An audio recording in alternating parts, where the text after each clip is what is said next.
जब एक बच्चा बिल्कुल ही जोन आउट हो जाए, अपने धुन में गायब हो जाए, न इधर न उधर कुछ नहीं, बस अपना ही बिजी हो जाए, तो उसे वापस कैसे तो बच्चे को लैंग्वेज सिखाएं ताकि बच्चा आपको आगे चल के ये बता सके कि वो जोन आउट हुआ था तो क्या सोच रहा था। आपने क्या करना है, बच्चा जिस वजह से जोन आउट था उस चीज में घुस के उससे कनेक्ट करके उसे दाएं बाएं आगे पीछे ऊपर नीचे से निकालते हुए अपने टॉपिक के अंदर फिक्स करके बच्चे को वापस लेके आना है।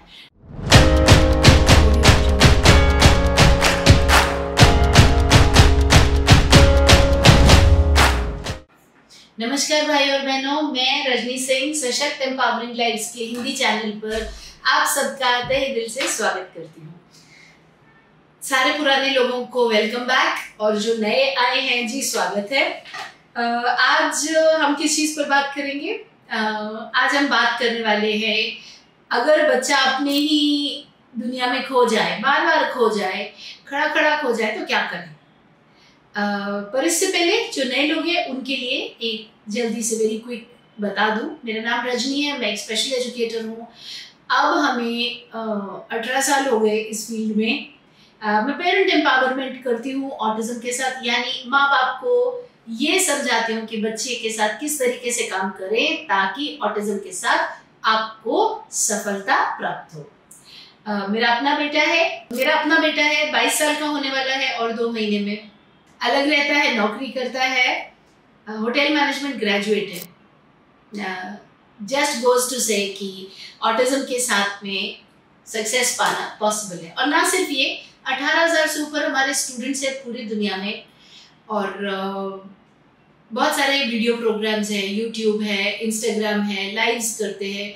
7 से 7:30 मंगलवार को, हर मंगलवार को हम लाइव करते हैं यूट्यूब पे और इंस्टाग्राम पे।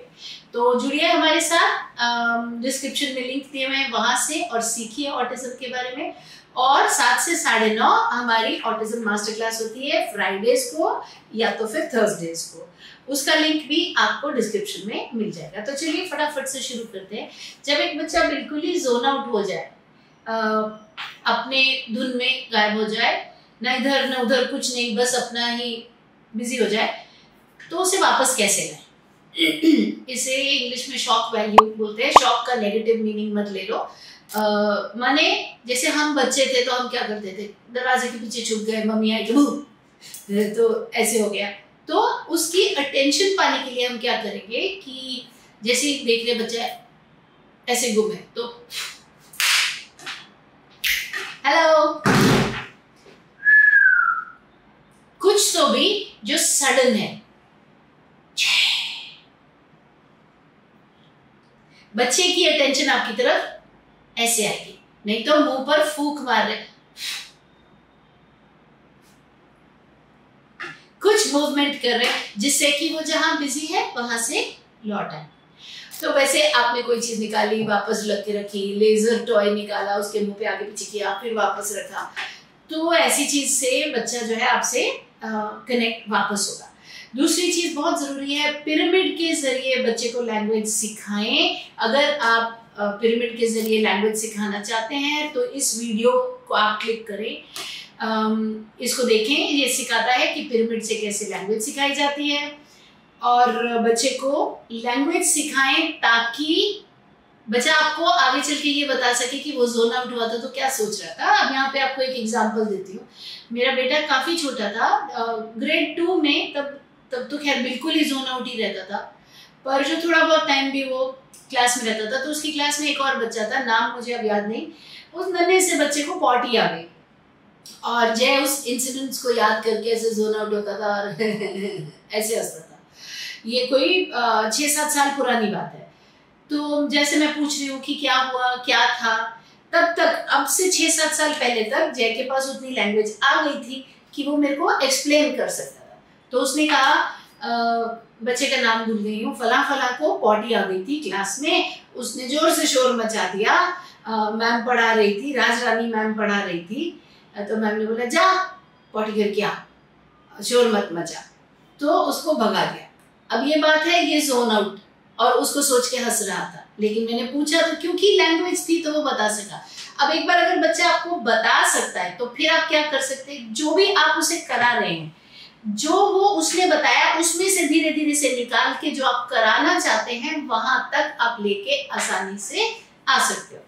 एग्जाम्पल के लिए अगर आप बच्चे को कुछ भी करा रहे हो, जैसे एग्जाम्पल के लिए 6-7 साल पहले जय को कोई टॉपिक आप उसको करा रहे हो, जर्मिनेशन ऑफ सीड ही है तो उसके ऊपर ही बात हो रही है। अब मैं एग्जांपल ले रही हूँ, अब मुझे नहीं याद कि उस टाइम पे क्या टॉपिक था, जर्मिनेशन तो नहीं होगा, बड़ा ही टॉपिक होगा क्योंकि 6-7 साल पहले तो इतना छोटा नहीं था।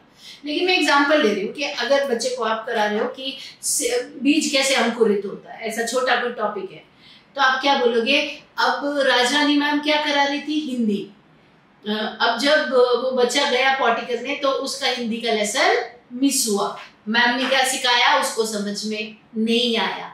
अच्छा, अगर मैम जर्मिनेशन करा रही होती, सीड जर्मिनेशन, पौधा कैसे बनता है, अंकुरित कैसे होता है बीज, किसको स्टेम बोलते हैं, किसको लीफ बोलते हैं, अगर ऐसे ये सब करा रही होती तो आपने क्या किया, टॉपिक भी रिवाइज कर लिया और उसी की स्टोरी में से निकालते हुए फिर आपने कहा अगर ये करा रही होती तो खुद से बोलेगा कि उसका मिस हो जाता, वो पॉटी करने चला गया था।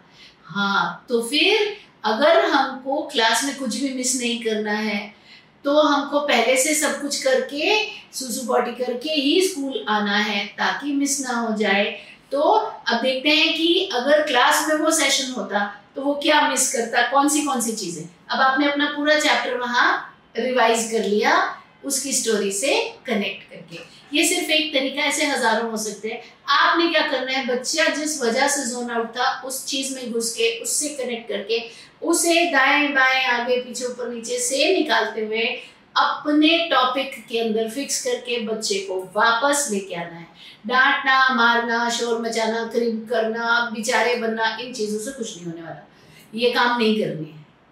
बेचारा बनना तो खास करके नहीं करना, हाय मैं क्या करूं, नहीं, बहुत सारे तरीके हैं, हाय मैं क्या करूं की जरूरत नहीं है ना। और इस तरीके से आपने बच्चे को उस सिचुएशन में से बाहर निकालना है और जितना ज्यादा आप उसको बिजी रखेंगे उतना ज्यादा वो जोन आउट नहीं होगा। बच्चा जोन आउट नहीं होगा तो आप बच्चे को बहुत सारी ज्यादा चीजें सिखा सकेंगे क्योंकि इंसिडेंटल लर्निंग हाई होगी, उसका ध्यान अपने आसपास के एनवायरनमेंट में होगा तो सीखेगा ज्यादा। अगर आपको कंटेंट पसंद आया, लाइक, सब्सक्राइब, शेयर करिए। मंगलवार को जुड़िए 7 से 7:30, इंस्टाग्राम और यूट्यूब लिंक डिस्क्रिप्शन में दिए हैं। और या तो गुरुवार या शुक्रवार को ऑटिज्म मास्टर क्लास होती है, उसका लिंक भी डिस्क्रिप्शन में मिल जाएगा, वहां से क्लिक करिए, ज्वाइन करिए। याद रखिए, अगर आप सशक्त हैं तो आपका बच्चा सक्षम है, सफल है। अगर आप सशक्त नहीं है, सशक्तिकरण नहीं हुआ आपका, तो आपका बच्चा भी उतना ही आगे जा पाएगा जितना कि आप जानते हो। इसी वादे के साथ कि मैं दोबारा आऊंगी अगली बार एक नए टॉपिक के साथ, आपसे विदा लेती हूँ। मिलूंगी अगली बार।